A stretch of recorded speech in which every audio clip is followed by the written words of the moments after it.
अनाया की सरकारी डॉक्टर की नौकरी लगी थी, लेकिन नौकरी के लिए उसे एक शहर को छोड़कर गांव में जाना था। अनाया आज अपना शहर छोड़कर कालीपुरा के लिए निकली थी। धूल भरे कच्चे रास्ते पर अनाया की जीप धीरे धीरे आगे बढ़ रही थी। दोनों तरफ बड़े बड़े पेड़ थे, जिन पर सुबह की बूंदें चमक रही थी, लेकिन गांव में फैले सन्नाटे और शांति से जीप का ड्राइवर भी कुछ परेशान था। मैडम जी, आप यहाँ पहले भी आई हैं क्या? नहीं, मैं पहली बार ही गांव देख रही हूँ। हाँ, तो कैसा लगा आपको ये हमारा गांव? कुछ समझ नहीं आ रहा, कुछ अलग सा लग रहा है। अरे मैडम जी, अब आप शहर से गांव आई हैं तो थोड़ा अलग तो लगेगा ही ना। चिंता ना करिए, कुछ दिन रुकेंगी तो आदत हो जाएगा, सब ठीक लगने लगेगा। अनाया खिड़की से बाहर देखती है, तभी ड्राइवर ने पीछे मुड़कर कहा, हाँ तो मैडम जी, ये लीजिए कालीपुर आ गया। आगे रास्ता पैदल है, आपको थोड़ा दूर पैदल चल कर जाना पड़ेगा। ड्राइवर जीप रोकता है और अनाया अपना बैग उठाकर आगे की ओर पैदल चलने लगती है।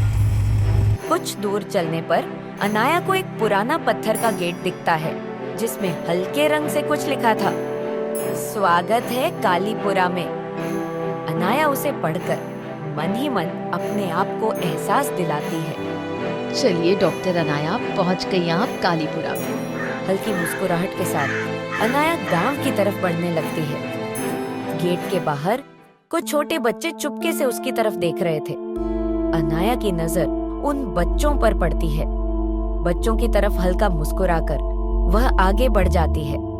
गांव की गलियां एकदम शांत और पूरी तरह से खामोश थी, जैसे कोई आवाज निकालना यहाँ गुनाह हो। अनाया को गांव में कुछ अजीब लग रहा था। उसकी नजर एक औरत पर जाती है, जो झाड़ू लेते हुए उसकी तरफ आती है, लेकिन बिना कुछ कहे अपना काम शुरू कर देती है। तभी एक आदमी गांव के बीच से अनाया के पास आता है और अनाया से सवाल करता है, मैडम जी, आप शहर से आई हैं ना? हाँ, डॉक्टर वाली मैडम। अनाया ने मुस्कुराते हुए जवाब दिया, जी हाँ, मेरा नाम अनाया है। सरकार के हेल्थ अवेयरनेस प्रोजेक्ट के लिए आई हूँ। आप मुखिया जी हैं? आदमी जवाब देता है, हाँ जी, मैं श्यामलाल हूँ। आपका स्वागत है कालीपुरा में। अरे आइए, गेस्ट हाउस में आपके लिए कमरा तैयार कर दिया है। आइए मेरे साथ। श्यामलाल उसे गेस्ट हाउस में ले जाता है। गेस्ट हाउस में एक छोटा सा कमरा था, जिसमें एक पुराना पलंग, एक छोटा टेबल और एक दिया था। गांव में बिजली का कोई साधन नहीं था। अनाया अपना सामान रखकर खिड़की के बाहर देखती है। तभी उसे एक औरत की चीख सुनाई देती है। अनाया चीख सुनकर डर जाती है और श्यामलाल से सवाल करती है, श्यामलाल जी, ये आवाजें कैसी आ रही हैं? अरे मैडम जी, आप तो ये सब छोड़िए, आप बहुत दूर से आई हैं, आप आराम कीजिए। ये सब बातें मैं आपको बाद में बताता हूँ, अभी आप आराम कीजिए। श्यामलाल के इतना कहते ही कुछ देर के लिए खामोशी हो जाती है। शाम को अनाया गांव की सैर करने के लिए निकलती है। गांव में शहर जैसी जगमगाती हुई रोशनियां नहीं थी। यहाँ पर सिर्फ चांद की रोशनी थी, जो पेड़ों के बीच से टपक रही थी। तभी कहीं दूर से मंदिर की घंटियों की आवाज आने लगती है। लगता है मंदिर में आरती हो रही है, जाकर देखती हूँ और इसी बहाने भगवान के दर्शन भी कर लूंगी। लेकिन कुछ देर गांव में ढूंढने पर उसे कोई मंदिर और ना ही गांव में कोई आदमी दिखता है। अनाया हैरान हो जाती है। कमाल का गांव है, कोई दिख ही नहीं रहा। अचानक से सारे लोग कहाँ चले गए? थक हार कर अनाया गेस्ट रूम वापस आ जाती है। अगले दिन सुबह अनाया एक फाइल हाथ में लिए गांव के चौराहे तक चली गई। वहाँ कुछ औरतें पानी भर रही थी, कुछ बच्चे खेल रहे थे। अनाया आगे बढ़कर एक औरत से पूछती है, नमस्ते, मेरा नाम अनाया है और मैं डॉक्टर हूँ। आप लोगों के लिए ही यहाँ पर आई हूँ। अगर किसी को कोई परेशानी है या किसी को किसी प्रकार की कोई जानकारी चाहिए तो आप मुझे कह सकते हैं। औरत ने पहले उसकी तरफ देखा, लेकिन फिर जल्दी से मटका उठाकर अनाया को बिना कोई जवाब दिए वहाँ से चली जाती है। अनाया पंचायत भवन में बैठकर अपने पेपर्स लगा रही थी। तभी एक आदमी अंदर आया। पतला, चश्मिश और हाथों में किताबें थीं। उसने दरवाजा हल्के से नॉक किया। एक्सक्यूज मी, आप डॉक्टर अनाया हैं? अनाया ने मुस्कुराते हुए हाँ में सिर हिलाया। जी हाँ, और आप? नमस्ते नमस्ते, मैं राघव हूँ, गांव के स्कूल में पढ़ाता हूँ। आपका काम सुनकर आया था।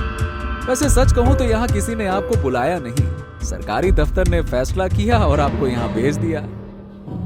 मैं जानती हूँ। अनाया ने हल्की सी हंसी के साथ कहा। लोग मुझसे बच रहे हैं जैसे मैं कोई बीमारी हूँ। राघव ने चुपचाप एक कुर्सी खींचकर बैठते हुए कहा। ये गांव बहुत पुराना है मैडम, और लोग तो और भी ज्यादा पुराने विचारों के हैं। ये मैं महसूस कर चुकी हूँ। अनाया बोली। पर कुछ तो सही करना होगा। राघव थोड़ी देर चुप रहता है, फिर अनाया से कहता है। अगर आपको असली सच देखना है ना, तो शाम को चबूतरे पर आइएगा, मुझे आपको कुछ दिखाना है। शाम तक अंधेरा छाने लगा था। पेड़ों की छाया और हवाएं गांव को और भयानक बना रही थी। अनाया अपने दुपट्टे को टाइट करते हुए चबूतरे पर पहुंच गई थी। राघव अनाया को जंगल के एक कोने में ले जाकर रुक गया। यहाँ से देखिए, गांव के कुछ लोग हर शाम यहाँ पूजा करने आते हैं। देखिए, मंदिर में कुछ लोग सफेद कपड़ों में मिट्टी में गोला बनाकर दीप जला रहे थे। बीच में एक मूर्ति थी जिसका आधा चेहरा था। एक औरत जोर जोर से मंत्र बोल रही थी। तभी एक बच्चे को मंदिर में लाकर मूर्ति के सामने बिठा दिया गया। कुछ समय बाद बाकी सारे लोग उस बच्चे को छोड़कर वहां से चले गए। अनाया यह सब देखकर बहुत हैरान थी। उसके मन में अनेक सवाल उठ रहे थे। इससे पहले कि वह कोई सवाल करती, अचानक मूर्ति की आंखों से एक तेज चमकदार रोशनी निकली और सीधा सामने बैठे बच्चे पर पड़ी। चारों तरफ धुआं धुआं हो गया। कुछ देर के लिए किसी को कुछ दिखाई ही नहीं दिया। कुछ देर बाद जब धुआं हटा तो अनाया ने देखा कि जो बच्चा मूर्ति के सामने बैठा था वह अब ठीक हो गया था। अगली सुबह गांव वाले उस बच्चे को वापस लाते हैं। बच्चा बिल्कुल स्वस्थ हो गया था।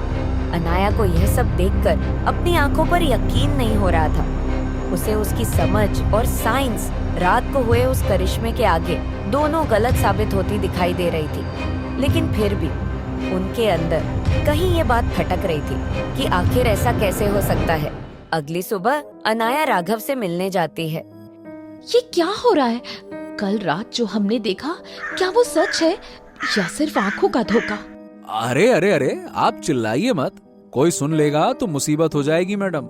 राघव उसे गांव की परंपरा की कहानी बताने लगता है।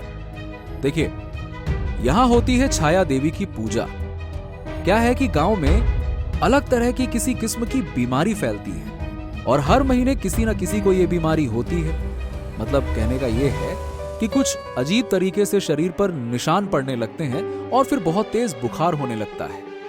तो डॉक्टर को दिखाने के बजाय ये लोग पूजा करने क्यों पहुंच जाते हैं? देखिए मैडम, यहाँ के लोगों का मानना है कि छाया देवी अपनी मर्जी से किसी को चुनती हैं और जिसको ये बीमारी होती है ना, वो छाया देवी का रूप माना जाता है और ये लोग उस बीमार इंसान को भगवान समझकर उसकी पूजा करने लगते हैं और अमावस्या की रात उस आदमी को मंदिर ले जाकर उसकी पूजा की जाती है और देवी को पैसे और सोने चांदी का दान चढ़ाकर खुश करने की कोशिश की जाती है ताकि अब वो इंसान इस बीमारी से मुक्त हो सके। और उसके बाद तो जो आपने अपनी आंखों से रात को देखा वो होता है। पर ये तो अंधविश्वास है।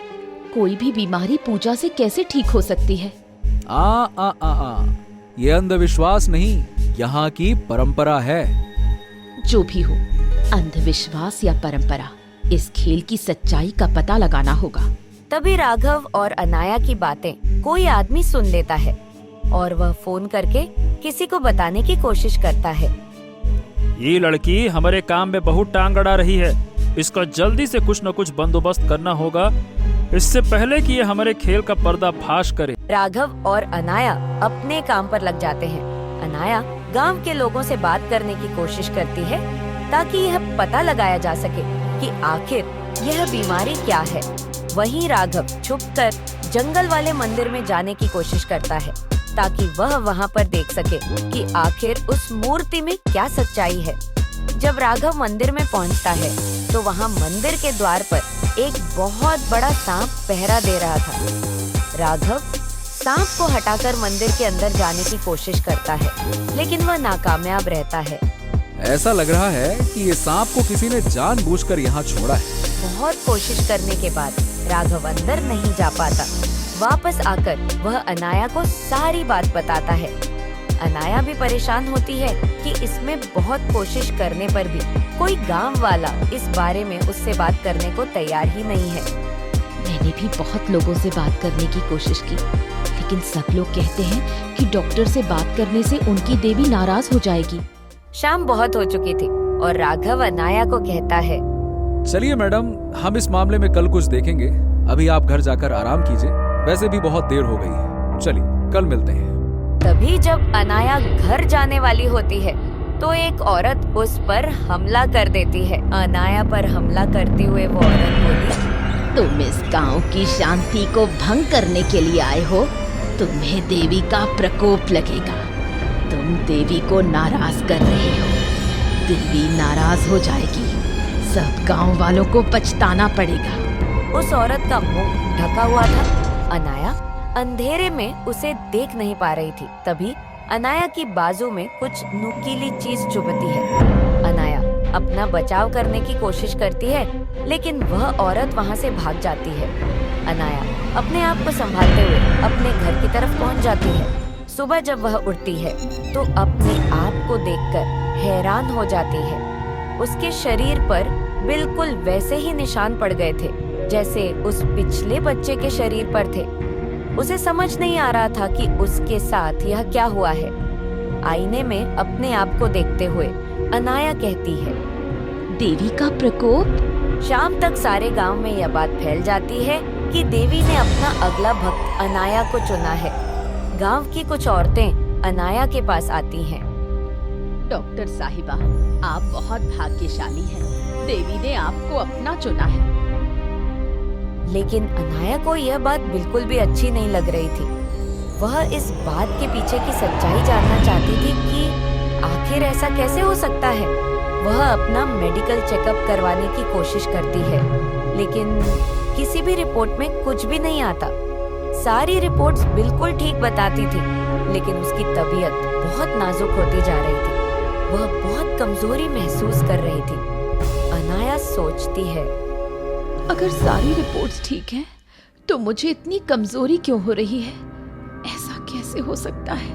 क्या ये सच में देवी का प्रकोप है? तभी अनाया को याद आता है कि कल रात उसके बाजू में कुछ नुकीली चीज चुभी थी। वह उसकी जांच करने के लिए उसी रास्ते पर वापस जाती है। कुछ देर इधर उधर ढूंढने पर उसे झाड़ियों में एक इंजेक्शन मिलता है। अनाया सोचती है, जब इन लोगों को डॉक्टर या साइंस पर विश्वास ही नहीं है, तो इस गांव में ये इंजेक्शन कैसे आया? अनाया इंजेक्शन उठाकर राघव के पास पहुंच जाती है। राघव, इस पूरे गांव में इस वक्त मैं सिर्फ तुम पर ही भरोसा कर सकती हूँ। तुम ये इंजेक्शन लो और शहर में लेबोरेटरी में इसमें जो केमिकल है उसका पता करके आओ। राघव तुरंत वह इंजेक्शन लेकर शहर की लेबोरेटरी पर पहुंच जाता है। जांच करने के बाद पता चलता है कि यह किसी खास तरह का केमिकल है, जिसे लगाने से शरीर में खून गाढ़ा होने लगता है और शरीर की इम्यूनिटी कम होने लगती है, जिस वजह से शरीर कमजोर पड़ने लगता है। राघव लेबोरेटरी से उस केमिकल का कोई एंटीडोट पूछता है। लेकिन इस केमिकल का कोई एंटीडोट भी तो होता होगा जो इसका असर कम कर सके। हाँ हाँ जी जरूर है, रुकिए मैं लेकर आता हूँ। राघव लेबोरेटरी से उस केमिकल का एंटीडोट लेकर अनाया के पास वापस पहुंच जाता है। वापस आकर राघव अनाया को सारी कहानी बताता है। अनाया को अब सारी कहानी समझ आ चुकी थी। ये जो भी कोई है, उसने बहुत सोच समझकर ये प्लान बनाया है, ताकि लोग पूजा करने आए और चांदी सोने का दान चढ़ाकर पूजा करें, जिससे वो इस अंधविश्वास में मासूम लोगों का फायदा उठा सके। हाँ, मुझे भी कुछ ऐसा ही लग रहा है मैडम। ये अंधविश्वास की आड़ में भोले भाले लोगों का फायदा उठाया जा रहा है। हमें गांव वालों को ये सारी की सारी सच्चाई बतानी होगी। लेकिन सिर्फ सच्चाई बताने से गांव वाले हमारी बात पर विश्वास नहीं करेंगे। उनके सामने ही इस अंधविश्वास का पर्दाफाश करना होगा ताकि लोगों को साफ साफ समझ आए। और इस प्लान के पीछे जो आदमी है उसे भी हमें पकड़ना होगा। अनाया एक प्लान बनाती है। अभी मैं ये एंटीडोट ले लेती हूँ, लेकिन किसी को बताना नहीं। किसी को ये पता नहीं चलना चाहिए कि मैं ठीक हूँ। अरे लेकिन मैडम, अगर तुम ये एंटीडोट ले लोगी तो लोगों को ये कैसे पता चलेगा कि तुम बीमार हो? वो सब तुम मुझ पर छोड़ दो। बस तुम शाम को मंदिर में जाने की तैयारी करो। वहीं हमें कोई संकेत मिलेगा इस आदमी का जो इस सब के पीछे है। शाम को अनाया कुछ मेकअप लगाकर अपने शरीर पर बिल्कुल वैसे ही निशान बना लेती है। वह जानबूझकर कमजोरी होने का नाटक करती है और बिल्कुल वैसा ही होता है जैसा उसने सोचा था। लोग उसे शाम को पूजा करने के लिए मंदिर में ले जाते हैं। चढ़ावे के नाम पर बहुत सारे पैसे और कुछ सोना चांदी भी अनाया के पास था। शाम को वैसे ही मंदिर में पूजा शुरू हो जाती है। पूजा खत्म होने के बाद जैसे ही मंदिर में धुआं बढ़ने लगता है, अनाया बेहोश होकर वहां गिरने का नाटक करती है। तभी चारों तरफ फैले उस धुएं और काले अंधेरे की आड़ में एक आदमी अनाया को एक एंटीडोट का इंजेक्शन लगाने की कोशिश करता है, लेकिन तभी उसे पीछे से राघव हमला कर देता है और अनाया भी तुरंत उठ पड़ती है। सभी गांव वाले हैरान हो जाते हैं। यह कोई और नहीं, गांव के मुखिया का बेटा संजीव ही था, जो कुछ साल पहले शहर से पढ़ाई करके गांव वापस आया था। इतनी पढ़ाई करने के बावजूद उसे शहर में कोई नौकरी नहीं मिली थी। निराशा में होकर गांव आकर उसने अपनी पढ़ाई का गलत फायदा उठाना शुरू कर दिया था। अनाया सबके सामने सारी सच्चाई खोल देती है और संजीव भी रंगे हाथों पकड़ा जाता है। गांव वालों को संजीव के इस नाटक पर बहुत गुस्सा आता है। उन्हें समझ आ गया था कि उनकी श्रद्धा और भावना का फायदा उठाकर उन्हें अंधविश्वास में धकेला गया है। संजीव और मुखिया को पुलिस पकड़कर ले जाती है। अब गांव में नया सवेरा था। लोग अंधविश्वास को छोड़ अपनी सूझबूझ से काम लेने लगे थे। गांव की यह नई सुबह सबके लिए खुशहाल थी। इस कहानी से हमें यही शिक्षा मिलती है कि अंधविश्वास और अंधेरे में छुपी सच्चाई को समझना जरूरी है। ज्ञान और विज्ञान ही असली रोशनी है जो हमें अंधविश्वास के जाल से बाहर निकाल सकती है। भगवान की आस्था किसी ढोंग या अंधविश्वास में नहीं, बल्कि सच्ची भक्ति में होती है। ऐसे और भी मजेदार वीडियो देखने के लिए हमारे YouTube चैनल दादी माँ की कहानियाँ को सब्सक्राइब करें